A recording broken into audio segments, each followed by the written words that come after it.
Okay, welcome everybody to Bath North Somerset Cabinet meeting dated the 14th of November. I remind everybody to switch their mobile phones to silent or off, please. I must make the following announcement regarding webcasting. This Cabinet meeting is being filmed and the recording will be available on the Council's website. The images and sound recording may also be used for training purposes within the Council. Anybody speaking that does not wish to be filmed should make themselves known to the camera operator. And a reminder to everybody, once you speak, to turn your microphones on and off. And also, we'll be doing electronic voting as well. So normally I'll just go put your hands up, and I've made the mistake, but I have been reminded electronic voting. Okay, I'll just go around the room and ask the Cabinet members to introduce themselves. I'll start on the left this time. Councillor Warren, please. Councillor Sarah Warren, Councillor for Bath Avon North Ward and Cabinet Member for Climate Emergency and Sustainable Travel. Thanks, Sarah. Councillor May. Good evening, everybody. I'm Paul May. I'm the Councillor for Pensford and Whitchurch Village, and I'm the Children and Young People's representative on the Cabinet. Thank you, Paul. Councillor Bourne. Hello, I'm Councillor Alison Bourne. I'm Councillor for Widcombe and Lincoln Ward, and I lead on adult social care and public health. Thank you, Alison. Councillor McCabe. Hi, I'm Councillor Matt McCabe, one of two councillors for the wonderful villages of Bath Avon South, and I'm the Cabinet Member for the Built Environment, Housing and Sustainable Development. Thank you, Matt, for such an enthusiastic introduction. Councillor Roper, beat that one. No, I don't think I will. Good evening, Paul Roper, Councillor for Kingsmead Ward and Cabinet Member for Economic and Cultural Sustainable Development. Thank you, Paul. Councillor Elliott. Good evening, everyone. Councillor Mark Elliott. I'm Ward Member for Lansdowne Ward and I am Cabinet Member for Resources. Thank you, Mark. Councillor Rigby. Evening, everybody. Councillor Amanda Rigby. I represent Baswick Ward and I do highways on Cabinet. Thank you, Amanda. Councillor Ball. Tim Ball, Councillor for Chwortham Ward for the last 34 years and Member for Labourers. Thank you, Tim. Right, I'll ask Democratic Services to read out the emergency evacuation procedure, please. If the continuous alarm sounds, you must evacuate the building and proceed to the assembly point. From this room, you follow the green running person signs to the exit, using either the marble staircase at the end of the building nearest to Bath Abbey or the main staircase. Please do not use the lifts. The assembly point for this building is in Orange Grove on the green opposite outside Brown's Restaurant. Thank you, Marie. Apologies for absent, there are none, but declaration of interest, we have one received already, which is Councillor Wood, declaration of interest around the Somer Valley Enterprise Zone, and I believe Councillor Wood will be joining us after that item. That's correct? Okay. Any other declaration of interest from the floor? No? Thank you. Urgent business agreed by the Chair, there is none, so we'll move straight to questions from the public and councillors. We've received 15 questions from councillors, and we've received 25 questions from members of the public.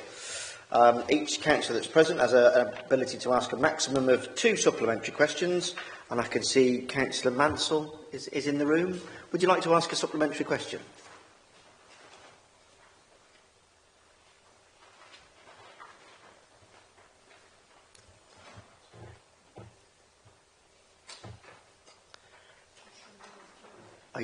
I assume you do want to ask a supplementary question. You just didn't. You've got it. Sorry, I think no, it's quite all right. Apologies for that. Yes, thank you for the reply. However, I feel the answer is inadequate. Radstock residents report that they left isolated and socially excluded, while our care leavers, who we have a corporate responsibility for as looked after children, tell us they are struggling. This local authority is represented at the WECA table, and clearly I am more than capable of writing to the WECA. However, it's not within my gift to negotiate with WECA. So please explain who has the role to negotiate with the West of England Combined Authority and what they will do to raise these issues to ensure that services continue to be provided, particularly in North East Somerset. And where is Baines in regards to ensuring that the bus service doesn't go off the cliff edge next year? Thank you. Thank you, Councillor Mansell. Councillor Warren, would you like to reply? Yeah, absolutely. Councillor Guy and myself raised these issues with the Weka Mayor on a regular basis and with his staff approximately, I would think, several times a week. So really, following the delegation that was made of bus service improvement plan monies at the Weka Committee to a single director at Weka, unfortunately, it has not been possible. The Weka Mayor has not been open to any further discussion or suggestions from Bath and North East Somerset Council or any of the other unitary authorities as to how that money is spent. So perhaps you might like to speak with your Labour colleague and get this resolved for us. Thank you. Thank you, Councillor Warren. Councillor Manson, you are allowed to ask another question if you so wish. No. Okay. Thank you very much. Okay, we'll move on to statements and petitions from the public. We have Mr. Spratt. You have 3 minutes, and we can start whenever you're ready. Thank you, Councillor Guy. Councillors, I'm here on behalf of 300 residents who live on or close to Winifred's Lane, and over 3,500 people who have signed a petition against the ETRO the council has imposed on the lane. I'm here on behalf of people who have an innate understanding of the locality in which they live, and those people are now scared, they're frightened, and they're deeply upset. These are residents who also may not have a voice from the lower socio-economic areas of Julian Road and Morford Street, who walk their children to St Andrew's School, who go to the shops and nearby doctors' surgeries, and who now face bumper-to-bumper traffic and increased pollution where they now live. In the High Court, at a cost of some £50,000 to the council, the ETRO was shown to be illegal. It remains illegal today. The council's own safety report is deficient in failing to identify that the ETRO does not comply with either DFT guidance on cycling infrastructure LTN 120 or the Active Travel England check tool. In addition, the council has declined to give a legal basis as to why it closed without warning the entrance to Winifred's Lane on November the 7th and the subsequent problems it caused local householders, widely reported, councillors, as you may want to see in the press.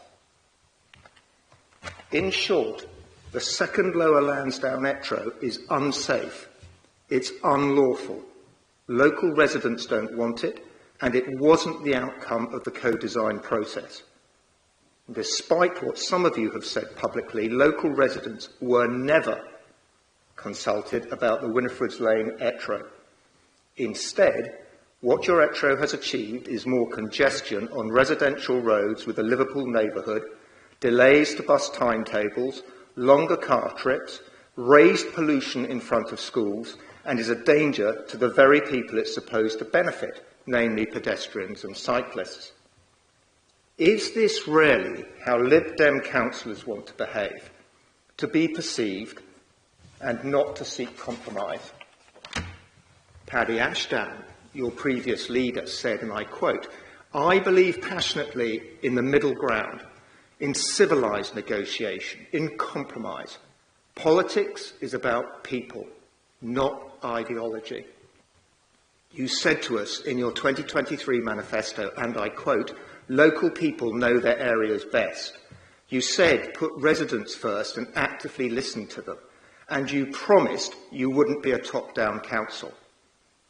Well, the challenge from hundreds of locals in Lower Lansdowne, Julian Road, ask you to sum up, please, Mr. Morford Street and Zion Hill is why you've broken your promises.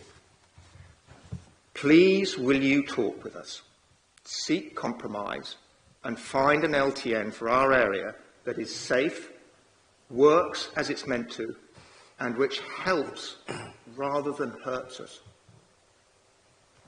Thank you for your comments, Mr. Spratt. Councillor Rigby, would you like to reply to said statement?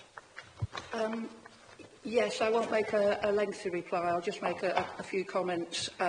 First of all, that I'm sure you're aware we are doing monitoring, so saying that you think that you know where all the traffic has gone. I don't think we can say that after just a week of operation, so we will of course share the monitoring information whilst we're doing the trial. And I do have to challenge you on saying that the ETRO that is currently laid is illegal. I do not believe that to be the case. Thank you, Councillor Ridley. Can I reply to that, Chairman? No. I very rarely make a statement on these type of things, but I do resent the fact that somebody would bring up the point that people from a certain socio-economic background do not have a voice with councillors, because they do. We listen to them and we represent them, and they can speak for themselves. They don't need people in big houses telling them they don't have a voice. That's very, very disingenuous to certain demographics of our society, and it's very rude. I think, if Thank I you might, very much. Chairman, I think, if I might, Chairman, moving on. It's a pity that you don't listen to people, and I think that's where the rudeness stands, Chairman. We're moving on to the minutes of the next meeting, the last meeting. So, minutes from the previous meeting, which is the 12th of September. Can I ask councillors to say that was a true record of that meeting, please? Yeah, all in favour? No, they don't need to. Do I have? Secretary, I'll sign them now. Thank you very much. Cheers, mate. Thank you. Right. So, considerations of single-member items. We do have an electronic vote on that, don't we?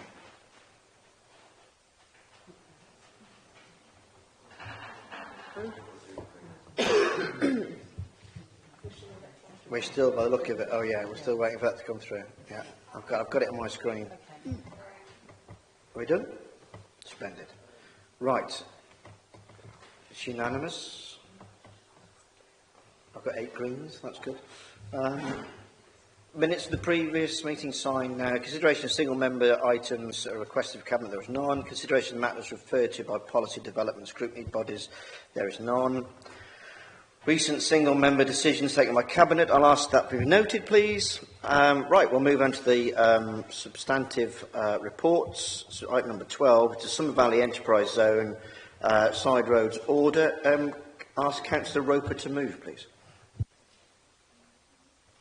Yes, thank you, Chair.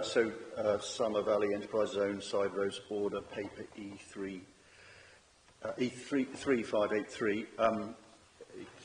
Possibly a bit of a dry paper. It's a technical paper, enables officers to secure authority to make, serve and publish a side road order, an SRO, and any TROs relating to the construction and completion of the Summer Valley Enterprise Zone. For those that are really interested, a side road order is approval for physical alterations to a carriageway or creation of a new carriageway, and we are doing both in this instance. So I just wanted to remind everybody what the Summer Valley Enterprise Zone is all about and why these road network changes are going to be necessary. This development is about creating around about 1,300 local jobs for the communities of Midsummer Norton, Radstock and Porton. And these are communities that have been deprived of meaningful local employment in the 4 decades since the demise of the major employers in this area. Now, this administration is committed to our market towns and villages, and this is evidenced by initiatives such as the Radstock Town Centre Action Plan has enabled funding to be secured for multiple projects with the prospect of more money to come, and over 3.7 million to date has been spent and invested in the Midsummer Norton area with the redevelopment of the Town Hall and the creation of a new Market Square space, and both of these projects are due to complete at the end of January. And in addition, our regeneration team is now working on a Midsummer Norton Town Centre Action Plan, and this should hopefully enable us to get access to grant funding if and when it becomes available. So this is all part of this administration's ambitions to invest and improve in our market towns for the benefits of residents. And then we turn to employment in the area, and under previous administrations, delivery of the Summer Valley Enterprise Zone had been left to the market. And this, of course, failed, and as a result, local employment opportunities have been limited, and all of these communities have been let down badly, in my view. I'm getting a sense that there's a sense of anger and frustration in some quarters aimed at politicians of all persuasions due to the consistent failings of those in authority to make things better. Well, the good news is this administration has taken the initiative to deliver the site and has enabled this by securing tens of millions of pounds of funding. What we are achieving with SPES is no small undertaking. It is difficult, and there is much more work to do to make sure we maximise the opportunities that this employment space presents.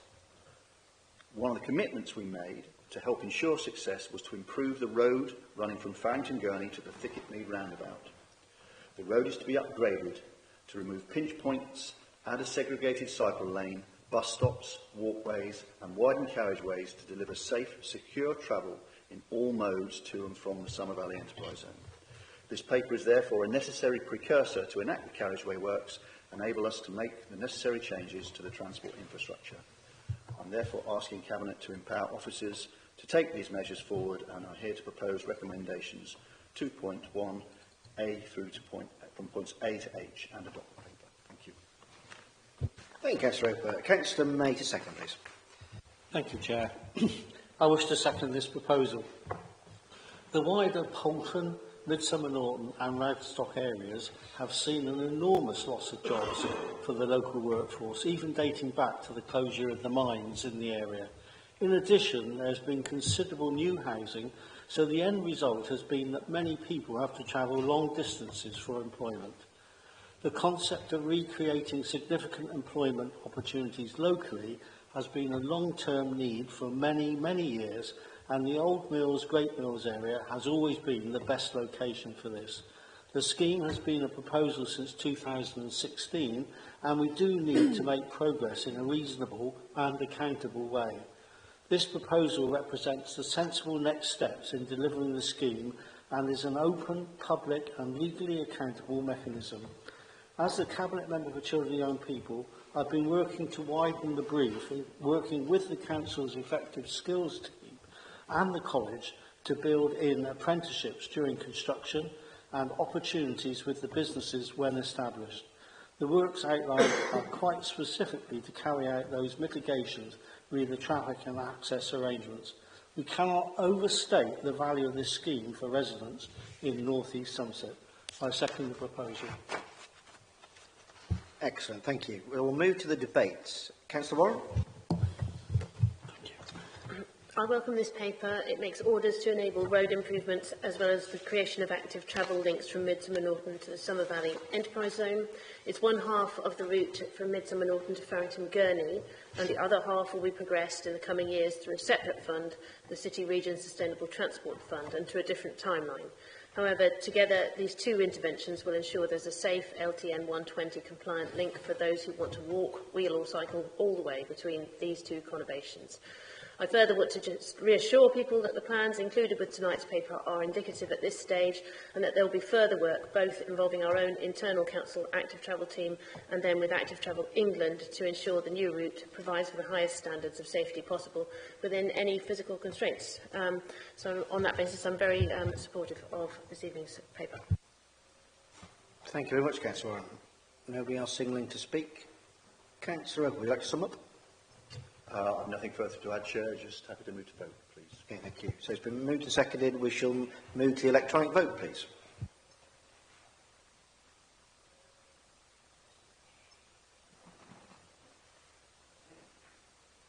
That is unanimous. Excellent. We'll move on to item 13, which is the draft City of Bath, Great Spartan Towns of Europe World Heritage Site Management Plan for 24 to 2030 for public consultation. Now, that is a mouthful. Councillor McCabe to move. Now, the City of Bath is obviously unique. The extraordinary 1,000. Let me start. Shall I start back? Yes. Okay, thank you, Chair. The City of Bath is obviously unique in the UK. All the extraordinary 1,223 World Heritage Sites across the globe that possess outstanding universal value, i.e. that UNESCO believes that it is valuable to the whole of humanity, Bath is one of only 22 inscribed twice. The first inscription, the City of Bath, 1987, is for the entire city and its green setting. whilst the second is as part of a group of 11 Great Spa Towns of Europe from 2021.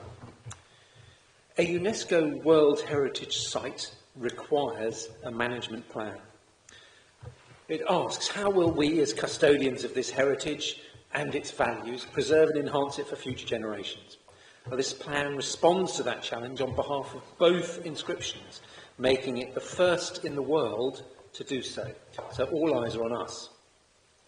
The plan is the fourth since our original inscription of 1987. It represents a continuum of managing the World Heritage Site to safeguard the outstanding universal values and to promote Bath World Heritage Site as a place of global importance for everyone, including visitors and residents. Its purpose is to show how we will manage the World Heritage Site in a way that safeguards these outstanding values and attributes. It describes what the site consists of, why it is of global significance, how it is managed, what challenges it faces, and how these will be addressed. So what's new? Well, as I mentioned, it's the first of its kind in the world, combining the two inscriptions. For the first time, we're addressing the climate and ecological emergencies, which are now both key priorities alongside the natural setting. And there are actions to support our new role of architect in residence, which we introduced this year. So there are 6 headline priorities. First up, addressing the climate emergency. What part does our heritage have to play in doing that? But also, how does a changing climate affect our heritage buildings? There's obviously development, how we approach development in the city. We've introduced the architect in residence role kind of as a pre-design advisory function to try and improve the quality of development applications coming forward. There is the public realm, and we really want to look at those spaces in between buildings and create spaces for people, young and old. There is traffic, transport and mobility. So we know that improvements in air quality means less damage to buildings, but we still have the issue of vibration, even though currently there aren't that many HGVs passing through the city. But vibration to those vaults in our buildings is still an issue. But it does raise that question of how should we transport people in, out, and indeed through our World Heritage Site. There's promotion, interpretation, and preservation. There's obviously our wonderful free Mayor's Guides, and we've also introduced the new audio guides to the Roman Baths. So we're always looking for ways to improve in terms of that. And finally, the natural setting and nature recovery. The green setting of the city is essentially governed by Greenbelt and National Landscape rules and regs, which essentially means no development. But it doesn't say anything about biodiversity. So what we'd like to do through this management plan is really look at how we make our green setting more diverse in terms of the ecological emergency. And these all dovetail and align with the Council's own corporate strategy, tackling the climate emergency and ecological emergencies, giving people a bigger say, delivering for local residents, and preparing for the future with a focus on prevention. So in preparing this document for consultation, I would like to thank all the members of the World Heritage Advisory Board and our other key stakeholders for all their help earlier this summer as we workshopped these issues and worked on the changes that we wanted to see. And finally, I'd like to thank officers, particularly Tony Crouch and Adrian Nielsen, who've taken all that wisdom and turned it into the draft you have before you. So I'd like to move the recommendation that we endorse this draft for public engagement, formal public engagement, and agree to the public engagement approach. Thank you. Thank you, Councillor McCabe. Councillor Rigby to second. Thank you, Chair. My colleague, Councillor McCabe, has been very thorough in proposing this paper, so he's left me with very little to add. I will comment, however, I've attended quite a few of the Mayor's Guides walks, and I've been struck by how many people have said that they've come to Bath because they have a bucket list of all the World Heritage sites to see. Admittedly, this is a self-selecting group of people, evidenced by them taking the walk, but they're generally blown away not only by the set pieces like the Roman baths, but also the way you can walk down what is for Bath an ordinary, in inverted commas, street and be surrounded by architecture and public space of historical significance. The fact that we have all this is in no small part due to the work of the World Heritage Group, and the output is reflected in this report. Thanks also to the very many private individuals who own property, much of which is listed, and keep it to very high standards, which contributes hugely to Bath's heritage appeal. As an example, when we finish this evening, it will be dark. I will walk along Great Pulteney Street to get home, enchanted by the lit overthrows which individuals have funded and which come to life in the hours of dusk and darkness. 6 priorities that Matt mentioned are key, and I value the way our new objectives are being woven into protecting our heritage assets. I'll pick out especially ensuring that the climate emergency is embedded in what we do in the future, and of course, how we deal with transport. This management plan seeks to preserve what needs preserving, conserve our heritage, whilst not setting us in aspic. We are a living, thriving city, each generational period making its own mark. And I am delighted to second this paper to consult and publicly engage on how best to balance these sometimes competing priorities. Thank you. Thank you, Councillor Rigby. We'll move to the debate. Councillor Warren. Yes, I was very pleased to have been invited to attend as a guest one of those World Heritage Advisory Board meetings in 2020 or 2021 that were dedicated to climate change, and to have been at the workshop earlier this year about this World Heritage Management Plan. So it's really great to see it coming forward now for ratification, and with climate emergency as one of the 6 key priorities. It supports the ongoing evolution of our heritage buildings to support sympathetic retrofit of renewable energy and energy efficiency measures, which simply represents a continuation of their evolution since the time of their construction to the present day. This evolution has seen their modification to accommodate indoor bathrooms, central heating and other modern home comforts, and it's reassuring to know that this process can now continue. To facilitate this, we're introducing a local listed building consent order to facilitate the installation of solar panels on listed buildings, and it's great to see that we will also be undertaking a climate vulnerability exercise as part of a programme of ongoing research into the likely impacts of climate change on the city. I'm really pleased as well that the plan recognises the importance of nature recovery as another of its 6 key priorities following our ecological emergency declaration in 2020, as well as the need to rethink transport provision in our historic city that was designed and built ages before the motor car. All in all, it's an excellent plan that will support us in making progress in tackling the climate and ecological emergencies, and the World Heritage Board are to be congratulated for proposing such an innovative document. Thank you, Councillor Warren. Nobody else wishing to talk on the debate? Councillor McKay, would you like to sum up? Just to say to those people who might wish to comment on the document and take part in our consultation, it will run from the 25th of November for an 8-week period, and then just to let colleagues know that it will be back once all that has been processed. It will be back before Cabinet in February for sign-off to send it to DCMS and UNESCO. Thank you, Chair. Excellent, yes. I'd also like to express my thanks for everybody involved in putting it together. The management plan is exceptional document. It's very, very good. It's very impressive, and it definitely ties in with all of our commitments to the environment. So I'll move to the vote. Electronic vote, everybody?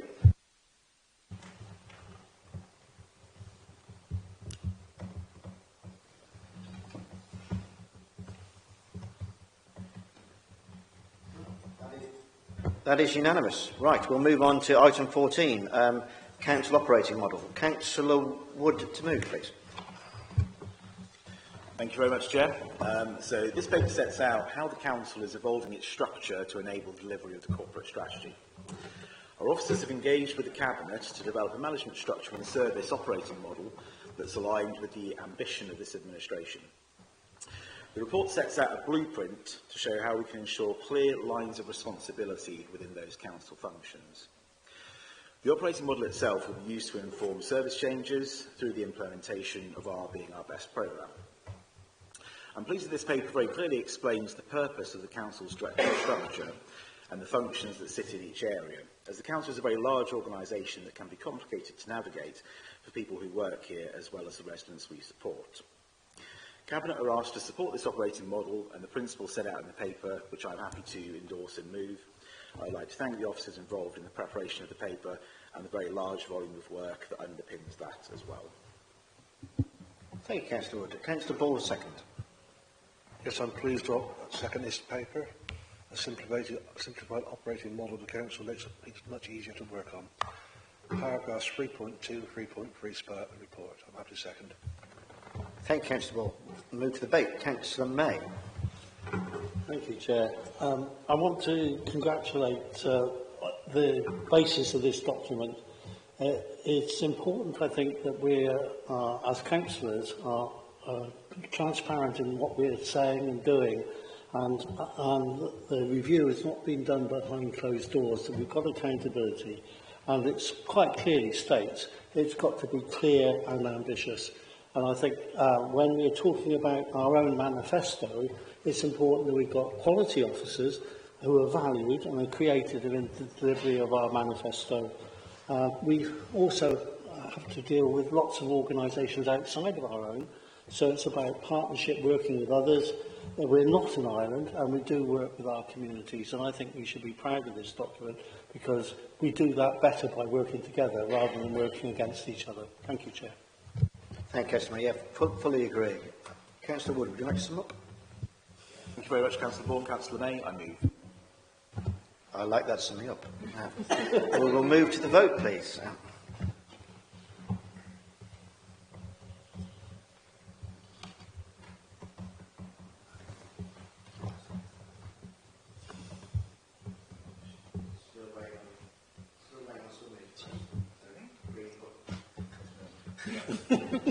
Thank you, Councillor Roper. Yeah, that is unanimous. We'll move on to item 15, Revenue and Capital Budget Monitoring for April-September 2024. Councillor Elliott to move, please. Thank you, Chair. Thank you, Chair. So, when I reported to Cabinet on the Q1 revenue forecast at Cabinet meeting, I think in July, we were projecting a 3.95 million overspend by the end of the year. I said at the time that I, working with the Exec Director for Resources, were scheduling regular meetings with the departments that were predicting overspend so that we could better understand the pressures causing those overspends and work with those departments on mitigation plans to bring the spending back in line. As you can see from the report, despite these efforts, the projected overspend is now sitting, before mitigations, at 5.54 million. In line with the ongoing narrative of the last few years, the vast majority of that overspend is due to the massive pressures on children's services and home-to-school transport, where there is predicted 5.51 million overspend. There are pressures in other areas as well. The corporate estate has issues around the holding costs of vacant buildings, for example, and there are staffing pressures in waste management. But these are relatively small compared to the children's services overspend figures, and following the regular meetings with senior staff from those departments, I am confident that we have a path through to bringing those areas back in line. The issues in children's services, however, as we've always said, are more deep-rooted and more widely systemic. I talked at the last Cabinet meeting about the need for us to build in-house provision in order to take back the care of our most vulnerable, most high-need children away from for-profit, private equity-owned providers. And we are pursuing that. But this isn't provision that we can build very quickly. I also talked about working more effectively with our NHS colleagues to make sure that the split between social care and NHS funding was fair and equitable. On this, I'm hoping that we can see some more rapid changes, although with NHS budgets also stretched, I'm sure those discussions will not be easy either. A further pressure within children's services which wasn't showing up so much in Q1, which is now showing a very significant problem, is home-to-school transport. Again, the issue here is the fact that we use private companies to provide this service, and the market is failing to provide sensible competition, meaning that prices have gone up astronomically. 3 or 4 years ago, we were spending £6 million on home-to-school transport. This year, that figure looks like it will be over £11 million, against a budget of £9 million. Again, we need to radically rethink how this service works if we're going to stop this completely unmanageable level of rise every year. There continues to be upside as well. We have had a strong start to the year on parking income due to high visitor numbers. Higher interest rates than we were expecting and lower expected debt charges are helping to mitigate some of the pressure. But overall, the picture does remain very difficult, with a long, steep road ahead to getting children's services back on track. With regard to capital spend, we're predicting an underspend of 23 million on a 100 million budget, roughly, with most of that being due to slippage of schemes into future years. In particular, 10.7 million of borrowing requirement for our property company, Aquis, is now expected to come in 25-26 instead of 24-25. Overall, I don't want to be too gloomy. As I keep saying, compared to many councils, we are in a very, very solid position. Our reserves are good, we are well managed, there are no massive risks to our financial stability. But putting in the hard yards to get children's services back on track needs to be the main focus of our attention, I believe, over the coming months. I move the recommendations in sections 2.1 to 2.4 of the report. Thank you, Councillor Elliott. Councillor May to second, please. Thank you, Chair. I wish to second this proposal by Councillor Elliott, who, as the Cabinet Member for Resources, has been working with me on a bi-weekly basis addressing the continuing and relentless pressure on children's services in the Baines area. I take this responsibility really high. Unfortunately, the impact of the pandemic is still being felt in the nature and complexity of the issues that have resulted in the growth of demand on the service. The SEND issues are not just a local problem. The new government has received a national audit report which has identified the scale of the problem being something like £4.9 billion a year and getting worse. These costs are being held off of the council's tax budgets, and the National Review has extended this decision until 2026. We need to have submitted our business plan to reduce our expenditure back to the dedicated schools grant allocation and in the DFE scheme called Safety Valve. Our submission is still on hold, so we hope the DFE can release additional revenue funding to allow proposals to be funded. Clearly, the big challenge of children's services spend is a major issue dependent upon making sure the service is effective, and we continue to recognise that as an Ofsted good rated authority, we maintain our standards for our most vulnerable people in the community.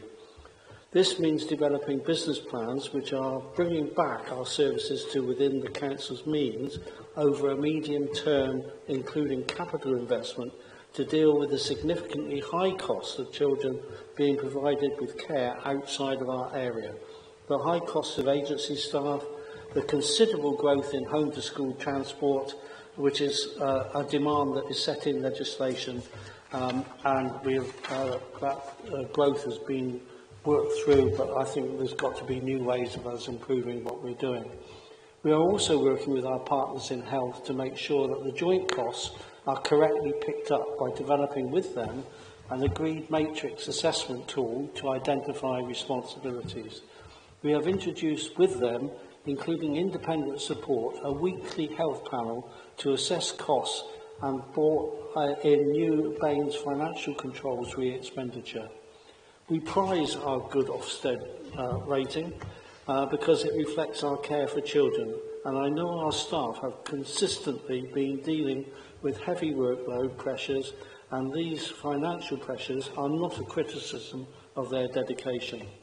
Read the rest of the report. It reflects the Liberal Democrat leadership and commitment to being transparent in our public finances, which have been made so clear in the report by our Director of Finance.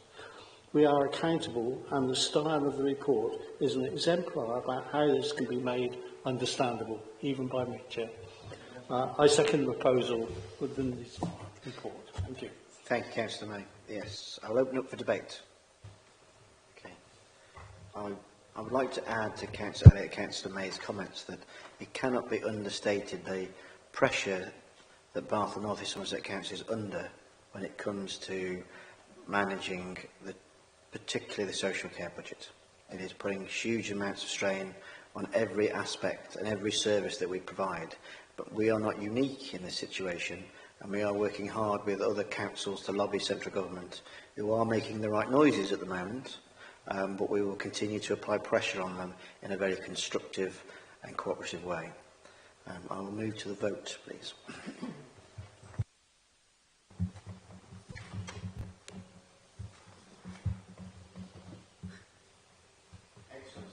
That is unanimous.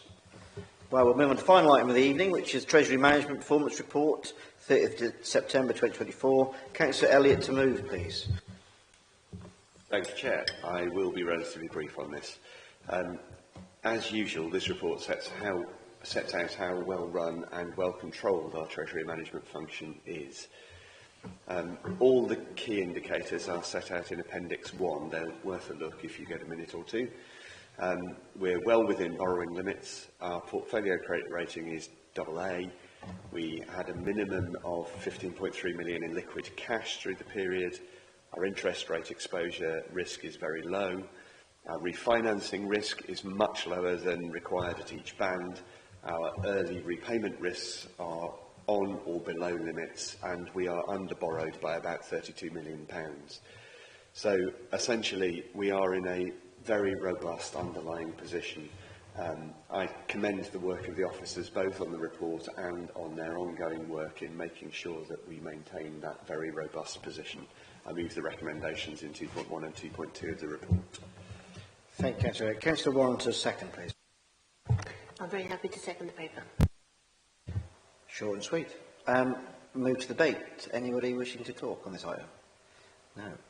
Well, before we do move to the vote, I'd just like to mention a particular officer, and Andy Rothery, who's here this evening, who is our Head of Finance. And as you will have just heard, despite the pressures that most councils are under around the country, we are in a very healthy, relatively healthy financial position, and our officers do an amazing job, and they are led by Andy Rothery, who is leaving us to move over the border to Bristol. So on behalf of the Cabinet, I would like to formally thank him and his team for all the work and wish him all the best in his move to Bristol. Thank you very much.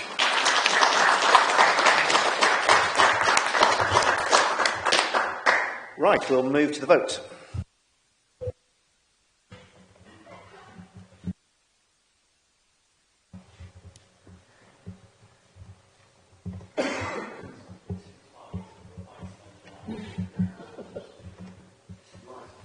That is unanimous. Right, I will call an end to the meeting. Thank you, everybody, for attending. Thank you very much.